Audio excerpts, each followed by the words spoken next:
There is a hell in Baha'i scripture. The word hell.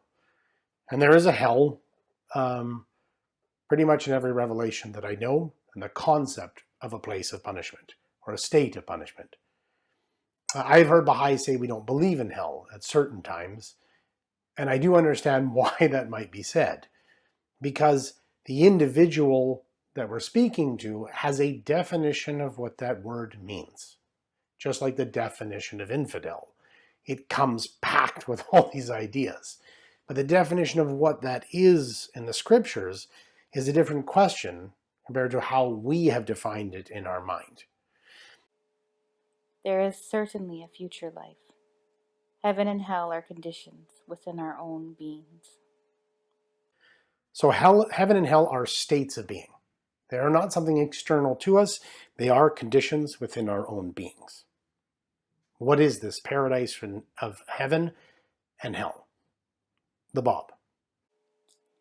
I affirm that no paradise is more sublime for my creatures than to stand before my face and to believe in my holy words, while no fire has been or will be fiercer for them than to be veiled from the manifestation of my exalted self and to disbelieve in my words. I think it's really important often that when we encounter concepts within Baha'i writings or any writings, that when we have something definitional like this, we don't pass very quickly over it. What does the Bab say here? There is no paradise more sublime.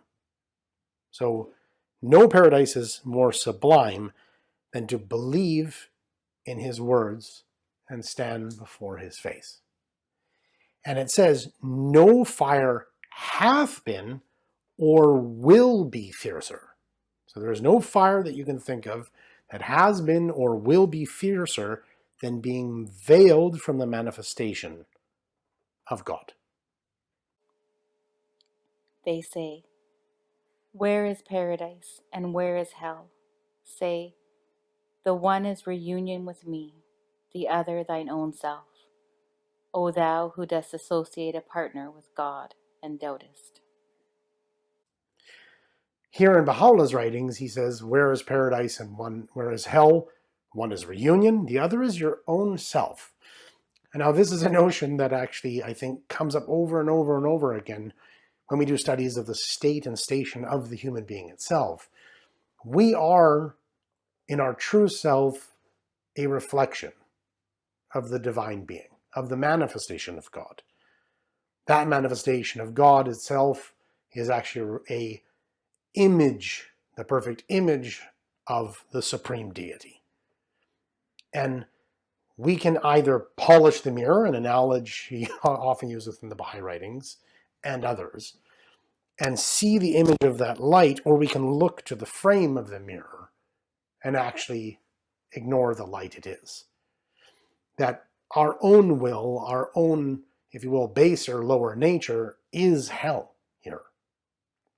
Whereas that actual good pleasure or reunion with God, coming to a realization of our true self, is heaven. It's not how we go to heaven, it is heaven. It says here that when we are actually looking at the bridge of Sirat, which is the bridge one has to cross after death, to see whether they end up in heaven and hell in Islam, or the Chinvat bridge, I believe it is, in Zoroastrianism, that this bridge we have to cross, this paradise and hell, are real. There is reward and punishment, right? And now at the same time, paradise first and foremost, he says, signifieth the good pleasure of God. Nevertheless, what the individual experiences after, if you will, living in heaven in this world, is to be passing into this celestial body made up of these elements that has actually been developed while in this world through the use of our heart, our minds, and all that we have, our will, if you will, in service of the good, then builds that elemental body which has a different conception of space, but has space, has a different conception of time, but still has chronology, if you will. At the time of the appearance of the manifestation of God, Baha'u'llah is telling us that all occupy the same station. We're all given the ability to recognize.